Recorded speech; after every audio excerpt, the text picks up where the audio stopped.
Mesdames et messieurs, fidèles abonnés, bonjour et bienvenue dans la chaîne YouTube du Dr Jouya. Aujourd'hui, je vais m'intéresser aux hommes.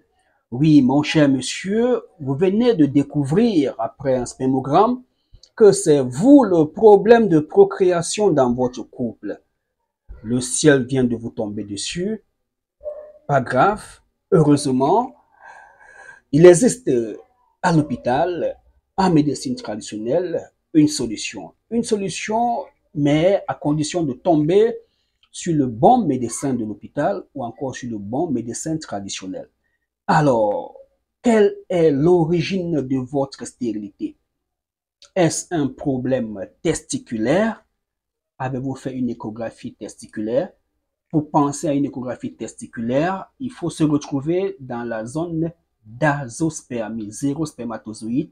Alors, ça amène votre médecin à vous prescrire une échographie testiculaire. Mais si vous êtes dans les oligospermies, nécrospermies, asténospermies, alors pas besoin de faire une échographie testiculaire. Alors, vous avez l'antibiotique à large spectre s'il s'agit d'une infection. Si le taux de leucospermie est élevé, il y a une leucospermie, on va faire une spermoculture pour rechercher le germe. Le plus souvent, on trouve des bactéries de la famille des staphylocoques, Staphylococcus aureus, Staphylococcus dorés et autres. À ce moment, l'antibiotique à large spectre est là pour résoudre le problème. Si vous avez échoué une antibiothérapie à l'hôpital, les antibiotiques de l'hôpital n'ont pas marché, l'antibiotique traditionnel ou bien d'origine végétale est là pour faire l'affaire. Après l'antibiotique, dans le cas de nécrospermie, d'asténospermie, on vous donnera le spermatocure. Le spermatocure, c'est ce remède révolutionnaire que nous ne cessons d'améliorer, de changer pour booster la production des spermatozoïdes, nourrir les spermatozoïdes et leur donner une mobilité sans pareil. Il arrive souvent que le problème ne soit ni d'origine infectieuse, ni lié à une mauvaise alimentation, mais causé tout simplement par un problème au niveau des testicules. Le plus souvent, c'est lorsqu'il y a azospermie qu'on s'intéresse aux testicules. Alors, vous avez une varicocèle, une hydrocèle, une épididymite, une orchite, une atrophie, une dystrophie testiculaire.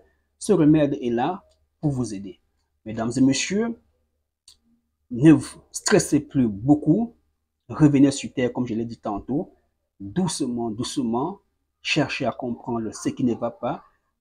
Envoyez-moi votre spermogramme. Je vais interpréter, lire et comprendre ce qui ne va pas. Parce que tout traitement part de là. Certains grands gynécologues ont même parfois raté une prise en charge d'une asténospermie ou d'une oligospermie. Alors, mesdames et messieurs, nul n'a la science infuse. C'est pas parce qu'on est en Afrique que c'est des choses des Africains qu'on ne peut pas aussi lire et interpréter les examens de l'hôpital. Que ces examens soient en anglais ou en français, nous allons lire, interpréter et vous donner la conduite à tenir. Vous avez déjà passé beaucoup de temps à l'hôpital pour ce même problème de fertilité, monsieur. Alors, essayez les plantes médicinales. Ce sont des plantes sélectionnées, travaillées pour votre bien-être. Des plantes qui n'ont pas d'effet secondaire ni d'effet indésirable en ce qui concerne le traitement des hommes. Dans le traitement des femmes, on peut avoir des petits tiraillements lors des règles et autres, mais chez les hommes, c'est comme si on buvait un verre de jus de fruits.